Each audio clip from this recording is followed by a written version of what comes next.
Piano!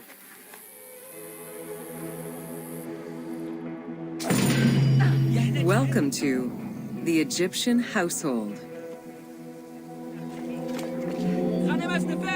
In pre-Greco-Roman culture, women were considered equal to men in many matters. They owned property, testified in court, could divorce and inherit. Until the Greeks and Romans restricted their rights, Egyptian women could take over their deceased husband's trade. Marriage contracts included mentions of allowances and items of value brought to the marriage by the woman, which would forever belong to her.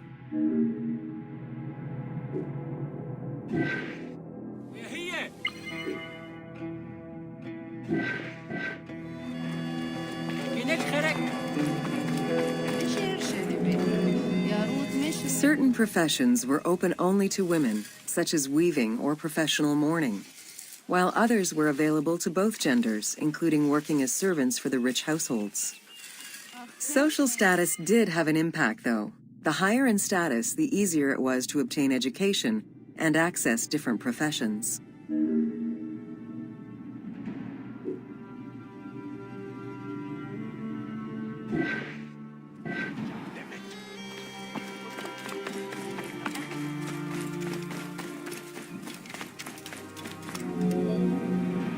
Homes were generally composed of 3 rooms. First, there was the entrance, furnished with a small bench of brick, probably intended for a statue and protective divinity. Then there was the ceremonial room, meant to receive guests. The last room was either a bedroom or kitchen. Furniture consisted of basic chairs, chests, and storage. Tables were not used for family dinners. Instead, each individual had a small table of their own.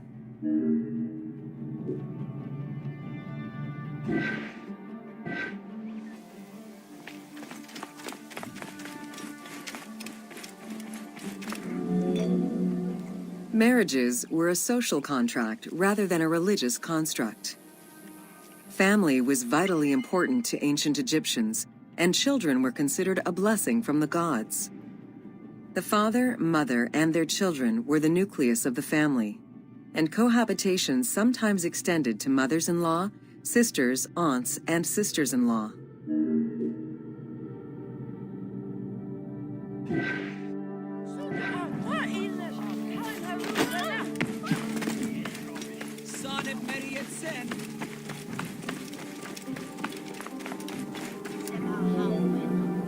Status and wealth played a large role in the style and size of ancient Egyptian homes. Commoners' houses were built with sun-baked mud bricks. Wealthier homes were often painted in white and decorated with various motifs.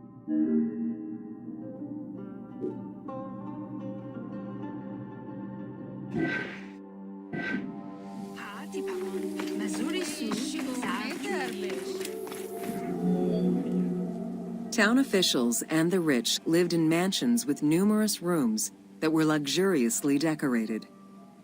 Only temples and tombs meant to last for all eternity were built with stone.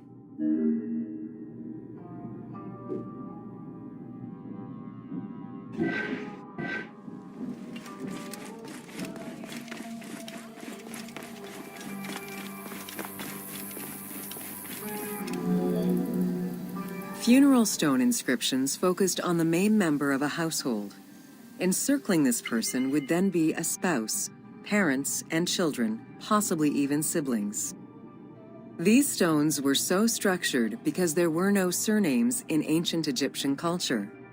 Parents and children were a sort of family tree, which allowed for the identification of the deceased.